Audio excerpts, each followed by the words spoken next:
Hey everyone, welcome back. Today I'm actually going to be reshelling my Nintendo Switch 2 with the new eXtremeRate case.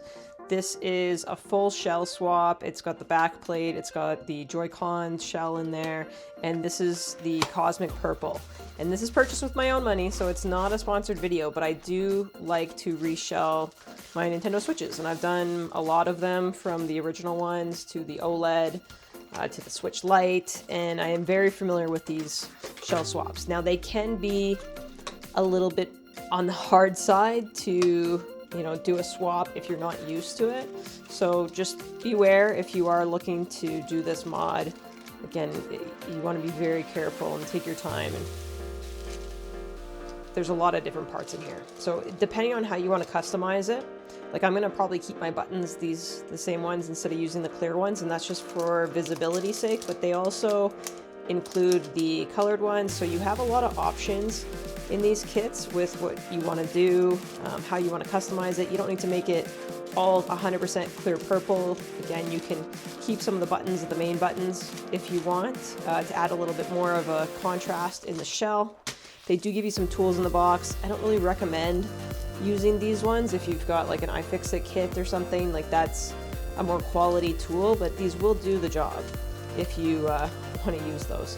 So I'm going to fast forward through this to try to give you a little bit of a speed view of it. But there are a lot of different things in here to get you going on this kit. There is a link to the actual install guide here if you want to go to that website and follow along. You can. That is an option if you want to do that. But let's just speed run through this today.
All right, so this is one Joy-Con done. I opted to just keep the color scheme because this is already stuck in there anyway, so I just wanted to leave the orange here. It's gonna match still the inside of the Switch anyway, you know, with it being like this, but they do have stickers for you to stick in there to change the color, so you can do that. You know, there's, you know, these that you can stick on the inside to, again, you know, hide that.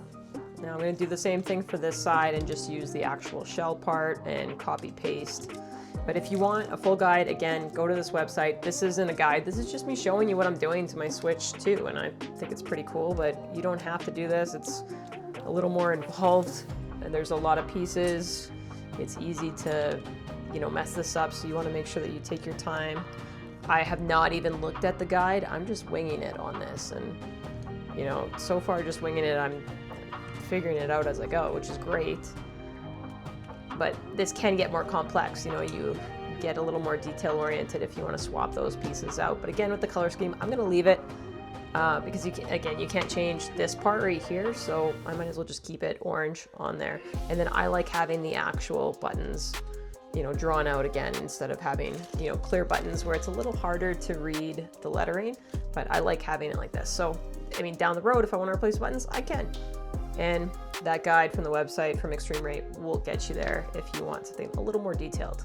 But let's keep going on this one.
Second time is definitely easier, that's for sure.